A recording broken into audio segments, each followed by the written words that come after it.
I've been running a one-person business for 25 years now. I know what works to get sales and what doesn't. Here are 10 ways to get business scored out of 10. Some are great, others are complete turkeys.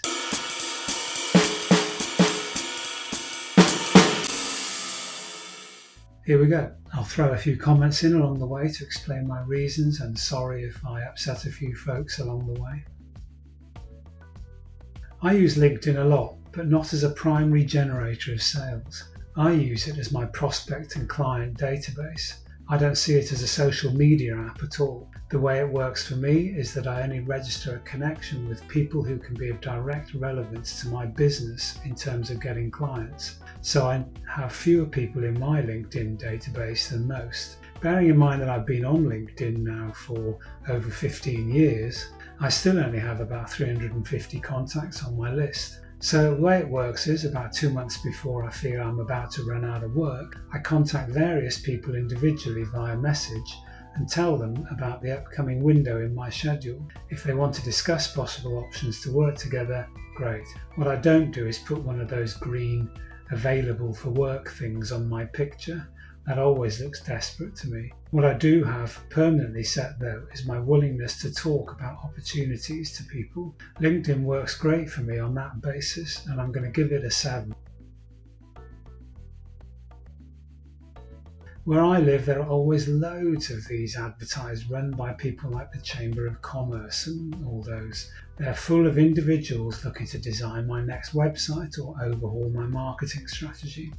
The overwhelming fact, though, is that the room is full of people looking to sell. Nobody's looking to buy. I stopped going to these years ago. Go to one if you think you might be operating in a sector that can benefit, but I wouldn't expect too much from them. I'm going to give it a 3, and for me that's pretty generous.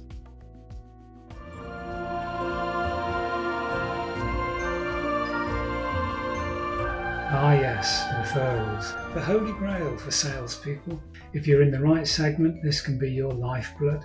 I always ask for referrals, but because I work in consultancy programs, the match between my availability and somebody's requirement can be tricky. So when I ask, I use a form of words that avoids closed questions, and I'll weave it into a conversation. So who's the person that does your role in, say, another business division of that company? Would you mind if I gave them a call, see if they have anything coming up that I can help with? When it works, and it has done several times, it's superb. So for me, that's an 8. I hate this approach. At best, it's a waste of time. Sorry, all you email marketers out there. But worse, it can lull you into a feeling that you're working productively when in fact you really aren't. And it can even be scattering your chances by irritating some of the recipients. Spamming people? Not for me. I score it 1. And stop, don't go away if you're just starting out in your own business. This is a really good source of clients, even when they come from your past work before you started up. Yes, you have to be careful if you have restraint clauses in your old contract precluding you from stealing clients, but they don't last too long these days. And there's no harm in maintaining contact with individuals while you wait for the clause to expire. Don't forget you're in this for years, not just 6 months. I'll throw in another source for free here. Your old business is frequently in a fix when you leave. As long as you don't go out having burned your bridges, it's surprisingly common to find yourself back doing something for them a year or 2 down the line. Or, and this is really important, for an old colleague who's maybe left as well. These can be really easy sales, and it gets 8.5 from me. This may be very industry specific, but I find that the imperative to have your own website actually is a king-size pain in the neck. Well, and I'll speak heresy here, I know. I'm going to say that I actually don't think you need one if you've got adequate other sources of clients. It soaks up your time, and that's better spent elsewhere. I'm going to soften my personal view because I do know that sometimes it can be a prerequisite for some business sectors. I'll give it a 4.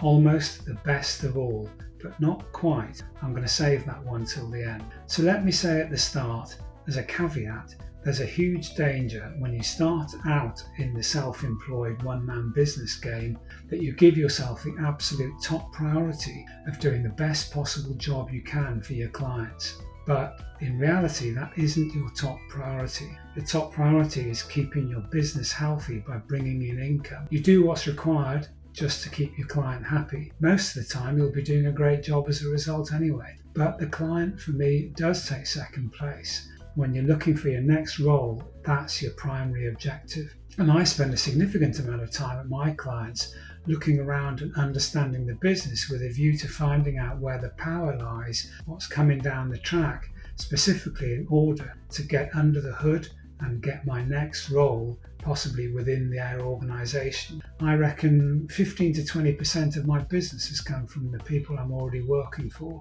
So for me, this gets a 9, and that's only to allow me space for my favourite. A bit like LinkedIn, but I'm using LinkedIn as a database and a communication medium only. What I never ever do is send a standard letter out to my client base or advertise on my chat space. Nothing undermines a personal relationship for me like getting a chain letter. Just think of your reaction when you get those smoke things from families updating you on little Jimmy's progress at Christmas. I'll draft an individual message to each person, and I will leverage past joint endeavours, successes, etc. I'll also call people who I know are a really good prospect. I get plenty of business this way, about 30% of my total, I think. For me, this gets a good 8. Ah yes, the agencies in my business. I have to say they've been responsible for a good chunk of my business over the years. The downside though is that they take a significant lump of my profit every time they do, and often for doing almost nothing, but there can be no alternative. The good ones though can get you past doors that would otherwise be barred to you, but the bad ones can be a real administrative drag on the business. But there's little alternative, so it has to be a good 7. And so number 10. And for me, that is your current contract. Without exaggeration, at least 60% of my business comes from contracts that I'm already working on, where the specification changes or issues arise, but also it comes from when I advise my clients and get extended that way.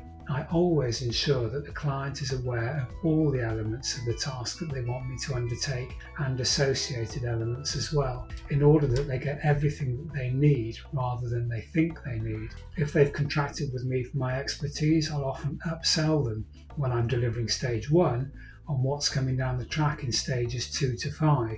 So for me, this is a 10 all day long. So 2 takeaways from this list. First, your top priority is always getting your next contract. Your enemy in this business is idle time between contracts. And secondly, love your current clients. They'll give you business both now on your current contract and in the future and elsewhere within their business, as long as you treat them well and of course do a good job for them. Okay, that's my list. Hope you enjoyed it. If you didn't find your favourite in here, please let me know. I'll happily add it, and I may use it as well if I'm not aware of it. Thanks again. Talk to you soon.